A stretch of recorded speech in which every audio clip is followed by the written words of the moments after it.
ഇപ്പോഴും അവിടെ പാലത്തിൻ്റെ നിർമ്മാണം സമയം 11 മണിയോട് അടുക്കുകയാണ്. 11 മണി കഴിഞ്ഞിരിക്കുന്നു. ഇപ്പോഴും അവിടെ പാലത്തിന്റെ നിർമ്മാണം നടന്നുകൊണ്ടിരിക്കുകയാണ്. അത് ഇന്നിനിയും എത്ര നേരം ഈ നിർമ്മാണ പ്രവൃത്തികൾ ഇങ്ങനെ തുടരാനാണ് തീരുമാനം? പുലരുമ്പോഴും, അതായത് ഇത് പൂർണ്ണമാകുന്നവരും തുടരും, എങ്ങനെയാണ് അതിന്റെ തീരുമാനം? എങ്ങനെയാണ് ഈ സൈന്യം മാത്രമാണോ ഇതിലിപ്പോൾ പങ്കാളികളാകുന്നത്? പ്രധാനമായും സൈന്യമാണ് ഇത്തരത്തിൽ ദേവീപാലത്തിന്റെ നിർമ്മാണത്തിന് പ്രധാന പങ്ക് വഹിക്കുന്നത്. മുൻകാലങ്ങളിലൊക്കെ തന്നെ ഇത്തരത്തിൽ കേരളത്തിൽ വലിയ പ്രതിനിധികളുണ്ടായ സമയത്തൊക്കെ തന്നെ സൈന്യമുണ്ടാക്കിയ ദേവീപാലങ്ങളിലൂടെയാണ് പ്രധാനമായുള്ള രക്ഷാദൗത്യങ്ങളൊക്കെ നടന്നത്.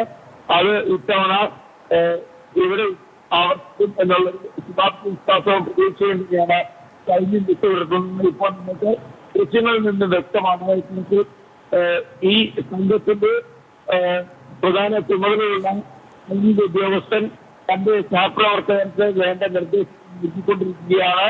നമ്മള് അതിരാവിലെ തന്നെ ഡെയിലി പാലത്തിന് പണി പൂർത്തിയാക്കി ഇവിടെ എത്തുന്ന മുഖ്യമന്ത്രി അടക്കമുള്ള ആളുകൾക്ക് ദുരിതബാധിത പ്രദേശത്ത് സന്ദർശിക്കാനുള്ള ഒരു അവസരം ഇവിടെ ഒരുക്കാൻ സാധിക്കും എന്ന് സൈന്യം പറഞ്ഞു വെക്കുന്നുണ്ട്. ഇതിലൂടെ ഇനി വലിയ ട്രസ്റ്റ് ഉണ്ടാക്കും. അതുപോലെ തന്നെ സൈന്യത്തിൽ വലിയ ഓഫ് റോഡ് സംബന്ധമായ ട്രസ്റ്റുകൾ ഇത്തരത്തിൽ ആളുകളെ രക്ഷാദൗത്യത്തിന്റെ ഭാഗമായി ഉപയോഗിക്കുക. സാരംഗാണ് വിവരങ്ങൾ നൽകിക്കൊണ്ടിരിക്കുന്നത്. സാരംഗിന്റെ ശബ്ദത്തിൽ വ്യക്തത കുറവുണ്ട്. ആ പ്രശ്നം എത്രയും പെട്ടെന്ന് പരിഹരിക്കുമെന്ന് പ്രതീക്ഷിക്കുകയാണ്. റേഞ്ചിന്റെ ഒക്കെ കുറവുണ്ടാകാനുള്ള സാധ്യതയുണ്ട് അവിടെ. ഇപ്പോൾ അവിടെ നമുക്ക് ദൃശ്യങ്ങൾ കാണാൻ സാധിക്കുന്നു. അതാ അവിടെ ഇപ്പോൾ നിർദ്ദേശം നൽകുകയാണ്. അത് ഇന്നത്തെ പ്രവൃത്തി അവിടെ നിർത്തിവെച്ചിരുന്നതാണോ അതോ മുന്നോട്ട് പോകാനാണോ തീരുമാനമെന്നറിയില്ല. സൈനികർക്ക് അവരുടെ മേലുദ്യോഗസ്ഥൻ നിർദ്ദേശം നൽകുന്നത് നമുക്ക് കാണാൻ സാധിക്കുന്നുണ്ട്. ഒരു പക്ഷേ ഇന്ന് രാത്രിയിലെ നിർമ്മാണം നിർത്തുന്നതായിരിക്കാം, അറിയില്ല എന്താണെന്നുള്ളത്. അതും അല്പസമയത്തിനകം തന്നെ സാരംഗ് അതെന്താണെന്നുള്ള കാര്യവും നമ്മളോട് ലഭ്യമാക്കുന്നു എന്ന് പ്രതീക്ഷിക്കുകയാണ്. ബെയിലി പാലത്തിന്റെ നിർമ്മാണ പ്രവൃത്തികളുമായി ബന്ധപ്പെട്ടുള്ള കാഴ്ചകളാണ് നമ്മൾ കണ്ടുകൊണ്ടിരിക്കുന്നത്.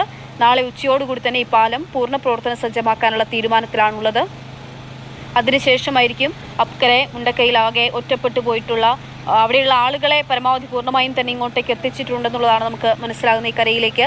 പക്ഷേ ഇനിയും അവിടെ പലയിടങ്ങളിലായിട്ട് മൃതദേഹങ്ങളൊക്കെ ഉണ്ട് എന്നുള്ളതാണ് ആളുകൾ പറയുന്നത്. അത് തന്നെയാണ് കരുതുന്നത്. അപ്പോൾ അതൊക്കെ ഇങ്ങോട്ടേക്ക് എത്തിക്കാനും അപ്പം തന്നെ അങ്ങോട്ടേക്കുള്ള യാത്ര അത് സുഗമമാക്കാനും ഈ പാലം ഉണ്ടായേ തീരൂ. അതിൻ്റെ നിർമ്മാണ പ്രവൃത്തികൾ നടക്കുകയാണ്. കൂടുതൽ സാമഗ്രികളൊക്കെ ഇപ്പോൾ സ്ഥലത്തേക്ക് എത്തിക്കുന്നു. കണ്ണൂർ വിമാനത്താവളം വഴിയാണ് ഈ സാമഗ്രികളൊക്കെ ഇങ്ങോട്ടേക്ക് എത്തിക്കുന്നത്. ഇപ്പോൾ നമുക്ക് കാണാൻ സാധിക്കുന്നുണ്ട്. മറ്റൊരു വാഹനത്തിൽ കൂടി കൂടുതൽ സാധനങ്ങൾ എത്തിക്കുന്നു. അത് പാലം കണക്ട് ചെയ്ത് നിർമ്മാണ പ്രവൃത്തികൾ അവിടെ രാത്രിയിലും പുരോഗമിക്കുന്നു. അങ്ങനെ സമാനതകളില്ലാത്ത ദുരന്തത്തിൽ സമാനതകളില്ലാത്ത തരത്തിൽ രക്ഷാപ്രവർത്തനവും നടക്കുന്നു എന്ന് വേണം നമ്മൾ മനസ്സിലാക്കാൻ. പറ്റുന്ന തരത്തിലൊക്കെയും രക്ഷാപ്രവർത്തനം നടക്കുന്നുണ്ട്. സൈന്യത്തിന്റെ ഭാഗത്തു നിന്ന് മാത്രമല്ല, നാട്ടുകാർ ഈ ഒരു സംഭവം ഉണ്ടായി ഉടൻ തന്നെ ഓടിച്ചെന്ന് ആദ്യം എത്തിയതൊക്കെയും നാട്ടുകാരാണ്. നാട്ടുകാരുടെ ഭാഗത്തു നിന്ന് തുടങ്ങി അങ്ങനെ നമുക്ക് സാധ്യമാവുന്ന സംവിധാനങ്ങളും സേനകളെയും ഒക്കെ ഉപയോഗിച്ചുകൊണ്ട് മനുഷ്യസാധ്യമായതൊക്കെയും വയനാട്ടിൽ ചുരൽമലയിൽ ചെയ്തുകൊണ്ടിരിക്കുകയാണ്, മുണ്ടക്കയിൽ ചെയ്തുകൊണ്ടിരിക്കുകയാണ്. അങ്ങനെയാണ് ഇപ്പോൾ രക്ഷാദൗത്യം അവിടെ തെരച്ചിൽ പുരോഗമിച്ചുകൊണ്ടിരിക്കുന്നത്. ഇതിൽ ഏറ്റവും വേദനിപ്പിക്കുന്ന കാര്യങ്ങൾ എന്ന് പറഞ്ഞാൽ മൃതദേഹം എത്രയോ കിലോമീറ്ററുകൾ ഒഴുകിയാണ് ചാലിയാർ പുഴയിലൂടെ ഒഴുകി പോത്തുകലിലേക്കൊക്കെ എത്തിയതെന്നുള്ളതാണ്. ചാലിയാറിലൂടെ പോത്തുകലിൽ ഒഴുകിയെത്തുന്ന മൃതദേഹം നിലമ്പൂരിലെ ജില്ലാ ആശുപത്രിയിലാണ് സൂക്ഷിച്ചിരിക്കുന്നത്. സന്നദ്ധ പ്രവർത്തകർ ഫോട്ടോയിലൂടെ തിരിച്ചറിയൽ നടത്തിയ ശേഷം മേപ്പാടിയിലെ കമ്മ്യൂണിറ്റി ഹാളിലേക്കാണ് മൃതദേഹങ്ങൾ അയക്കുന്നത്.